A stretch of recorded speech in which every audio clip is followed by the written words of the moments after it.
కుంభరాశి వారికి రాశాధిపతి శని భగవానుడు, రాశిలోనే రాహు సంచార స్థితి, ధనావాకు కుటుంబ స్థానంలో శని భగవానుడు రాశాధిపతి రాజు అవ్వడం వలన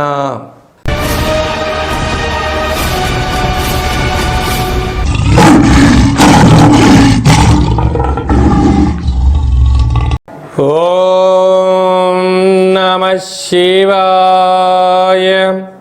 నమో నారాయణాయ. స్వర్ణాకర్షణ కాల భైరవాయై నమో నమః. హరి ఓం. మా ఛానల్కి స్వాగతం. చూస్తున్న వీక్షకులకు, ప్రేక్షకులకు, ప్రియ కాల భైరవ భగవద్బంధులకి స్వాగతం పలుకుతూ మమ్మల్ని ఎంతగానో ఆదరిస్తూ ఉండబడినటువంటి ప్రియ సోదర సోదరీమణులకు, జ్యోతిష్య అభిమానులకు, సనాతన ధర్మ సంరక్షకులకు అందరికీ కూడా తెలుగు ఉగాది పండగ శ్రీ పరాభవనామ సంవత్సర పండగ శుభాకాంక్షలు.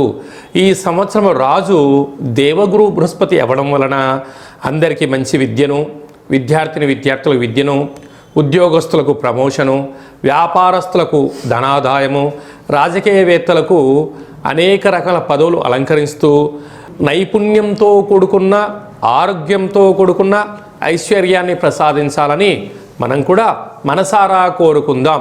ద్వాదశ రాశుల్లో గ్రహ గమనాలు వీక్షింపచేద్దాం.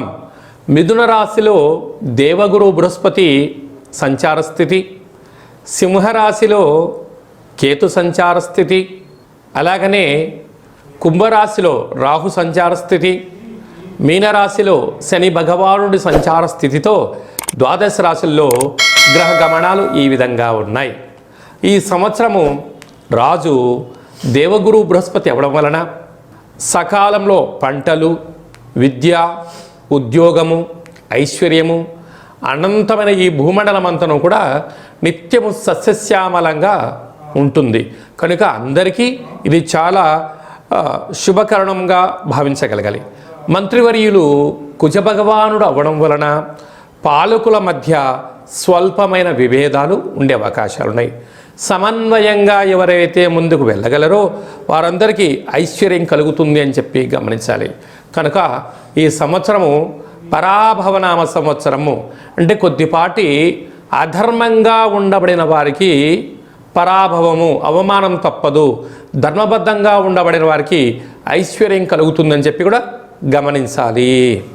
కుంభరాశి వారికి శ్రీ పరాభవనామ సంవత్సరంలో ఎలా ఉండబోతుంది, ఎలాంటి విధి విధానం పాటించడం వలన వీరు అపార కుబేర సంపన్నులు అవుతారో, ఒకవైపు ఏలనాటి శని చివరార్థ సంచార స్థితిగా ఉన్నప్పుడు శ్రీ పరాభవనామ సంవత్సరంలో ఎలాంటి విధి విధానం పాటించడం వల్ల యోగాన్ని పొందాలో ఈ యొక్క వీడియోలో సవివరంగా సంపూర్ణంగా తెలుసుకుందాం. కుంభరాశిలో ఏ నక్షత్రాలు వస్తాయి అనగా ధనిష్ఠా నక్షత్రంలోని 3వ పాదం, 4వ పాదం, శతభిష నక్షత్రంలోని 4 పాదాలు, పూర్వపాద నక్షత్రంలోని 1, 2, 3 పాదములు కలిపితే కుంభరాశి. రాశాధిపతి శని భగవానుడు, రాశిలోనే రాహు సంచార స్థితి, ధనావాకు కుటుంబ స్థానంలో శని భగవానుడు రాశాధిపతి రాజు అవ్వడం వలన వీరు వీలైనంత వరకు ఎన్నో జాగ్రత్తలు వహించాలి అని చెప్పి జ్యోతిర్విజ్ఞానం తెలియచేస్తుంది. వీరి యొక్క ఆదాయం 2, వ్యయం 8 అంటే -6 చూపిస్తుంది. కారణం ఏంటి? ఒకవైపు ఏలనాటి శని, ధనవాక్కు కుటుంబస్థానంలో శని భగవానుడు రాశాధిపతి రాజు అవడం వలన విందులని, వినోదాలని, ఆర్భాటాలని, హంగులకు, పొగడ్తలకు మీరు బానిసలయ్యారా?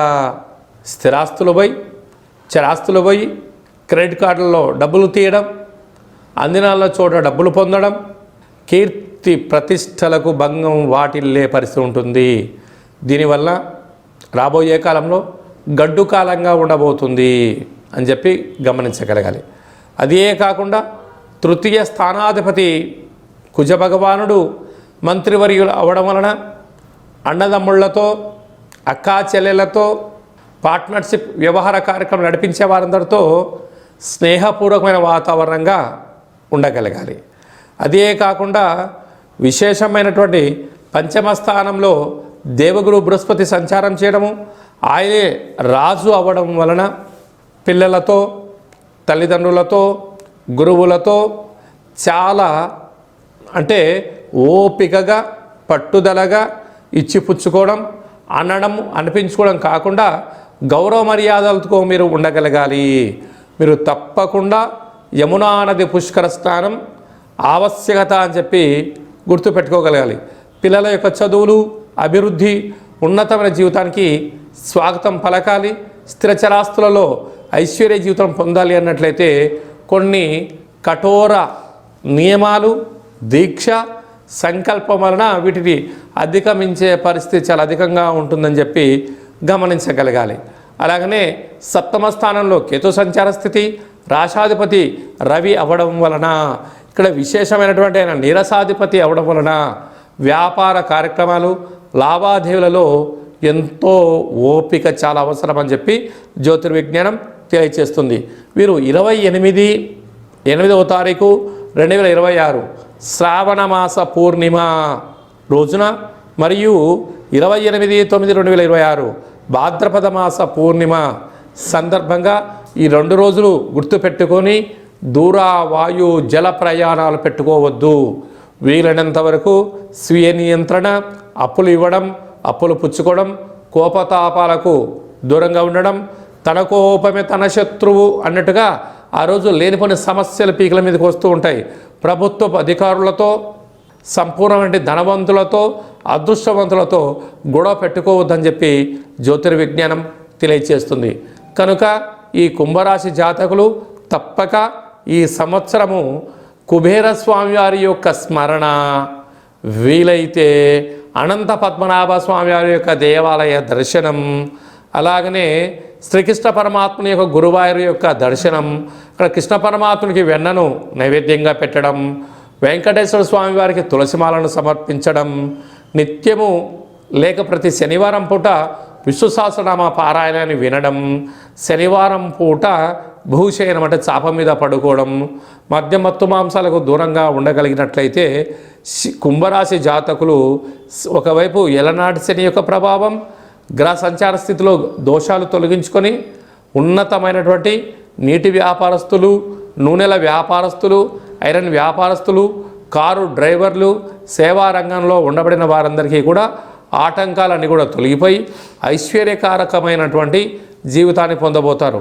కనుక ఇలాంటి కాల సమయంలో వీలైనంత వరకు సత్ప్రవర్తన, ఆధ్యాత్మిక చింతన, తల్లిదండ్రులతో, గురువులతో ఆధ్యాత్మిక చింతన ఉండడం వలన మీకు మంచి యోగదాయకమైన జీవితాన్ని పొందబోతారు అని చెప్పి గమనించాలి.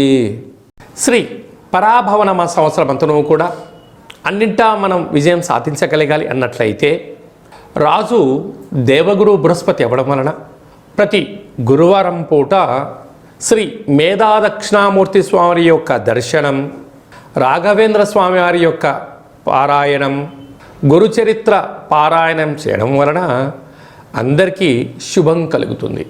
ఈ సంవత్సరము మనకు యమునా నది పుష్కరాలు కనుక పుష్కర స్నానం చేయడం వలన సంపూర్ణమైనటువంటి సకల దోషాలు తొలగి ఐశ్వర్యం కూడా కలుగుతుంది. అలాగనే మంత్రివర్యులు కుజభగవానుడు అవ్వడం వలన శ్రీ వళ్ళీ దేవసేన సుబ్రహ్మణ్యేశ్వర స్వామివారి యొక్క అష్టకాన్ని వినడం, ప్రతి మంగళవారం పూట కుజుడికి సంబంధించిన పూజా కార్యక్రమంలో పాల్గొనడం, షష్ఠీ తిథి యందున దేవాలయంలో పాలు పోసి లేకపోతే పుట్టలో పాలు పోయడం వలన కుజభగవాను యొక్క ఆశీస్సులు కలుగుతాయి. అలాగనే ఈ సంవత్సరం పేరే పరాభవనామ సంవత్సరం. అధర్మంగా, అన్యాయంగా ఉండబడిన వారికి కొద్దిపాటి ఇబ్బందులు ఉంటాయి. కనుక ఎవరు కూడా పుట్టగానే ఎవరు తప్పులు చేయాలనుకోరు. కాలక్రమేణా కొన్ని జరుగుతూ ఉంటాయి. కనుక వీటిని అధిగమించగలగాలి అన్నట్లయితే కాలాన్ని శాసింపజేసే శక్తి కాలభైరవుడికి ఉంటుంది. కనుక ఒక్కొక్క నెలలో ఒక్కొక్క రకమైన కాలభైరవుడు ఉంటాడు. కాళభైరవనామ స్మరణ, అష్టకాన్ని వినడం, గృహంలో కూష్మాణ దీపాన్ని పెట్టుకోవడం, కుక్కలకు ఆహారాన్ని ఏర్పాటు చేయడం, పక్షులకు ఆహారాన్ని ఏర్పాటు చేయడం వలన సకల గ్రహ దోషాలు తొలగిపోతాయి. అలాగనే మీ వ్యక్తిగత జాతకం తెలుసుకోవాలనుకుంటున్నారా? మీ యొక్క పేరు, పుట్టినటువంటి తేదీ, నెల, సంవత్సరం, పుట్టినటువంటి సమయం రాసి పంపించినట్లయితే 100 సంవత్సరాల జాతకం రాసి పంపించి పుట్టినప్పుడు గ్రహ గమనాలు ఎలా ఉన్నాయి, శ్రీ పరాభవనామ సంవత్సరంలో ఎలా ఉండబోతుంది, రాబోయే కాలంలో భవిష్యత్ కాలంలో ఎలా ఉండబోతుందో మీకు సవివరంగా సంపూర్ణంగా తెలియచేయడం జరుగుతుంది. చాలామందికి డేటా బర్త్లు లేనటువంటి వారికి మీ పేరు యొక్క మొదటి అక్షరాన్ని అనుసరిస్తూ ఆదాయ వ్యయాలను కూడా వివరిస్తూ రాజపూజ్య అవమానాలను తెలియచేస్తూ సంపూర్ణమైన కాళభైరవ ఉపాసన చేత గవ్వల ద్వారా రమణ శాస్త్రం ద్వారా భూత భవిష్యత్ వర్తమానాన్ని తెలియజేయడం జరుగుతుంది. కనుక ఈ కిందనేమును సంప్రదించి అపాయింట్మెంట్ తీసుకొని సంప్రదించగలరు. శ్రీ పరాభవనామ సంవత్సరం అంతనూ కూడా అందరికీ నిండు నూరేళ్ల ఆయురారోగ్యాలు, ఐశ్వర్యము, ఆనందము, పాడి పంట, ఐశ్వర్యము, స్వయం కృషి, పట్టుదలతో అందరికీ విజయాలు కలగాలని కోరుకుంటూ మనసారా కాళభైరవ స్వామి యొక్క ఆశీస్సులు. ఓం కాళకాలాయ విద్మహే కాళాతీతాయ ధీమహి తన్నో కాళభైరవ ప్రచోదయాతు. ఓం రాజాదిరాజాయ ప్రసహ్య సాహినే నమో వయం వై శ్రవణాయ కుర్మహే సమే కామాన్ కామకామాయ మహ్యం కామేశ్వరో వై శ్రవణాయ మహారాజాయ నమః. శతమానం భవతు శతాయు పురుష సతేంద్రియ ఆయుష్యేవేంద్రియే ప్రతితిష్టతి. ధనం ధాన్యం బహుపుత్రలాభం శత సంవత్సరం దీర్ఘమాయు. శ్రీ పరాభవనామ సంవత్సరాంతం అఖండం నిత్యం శాంతిరస్తు వృద్ధిరస్తు తుష్టిరస్తు అవిఘ్నమస్తు ఆయుష్యమస్తు ఆరోగ్యమస్తు స్వస్తిం శివం కర్మాస్తు కర్మ సమృద్ధిరస్తు వేద సమృద్ధిరస్తు పుత్రపౌత్రాదిరక్షంతు సర్వే జనా సుఖినో భవంతు లోకా సమస్తా సుఖినో భవంతు. సర్వం కాళభైరవ దేవతార్పణమస్తు. హరి ఓం. ఈ వీడియో మీకు నచ్చినట్టయితే మా ఛానల్ని సబ్స్క్రైబ్ చేసుకోండి. అందరికన్నా ముందుగా ఆధ్యాత్మికమైనటువంటి సలహాలు సూచనల కోసం మా ఛానల్ని గంట సింబల్ ప్రెస్ చేసి ఆలైన బటన్ కూడా ప్రెస్ చేసి భగవద్బంధులకు మిత్రులకు స్నేహితులకు ఈ సమాచారాన్ని భక్తి సమాచారాన్ని చేరవేసి హిందూ ధర్మాన్ని కాపాడగలరు.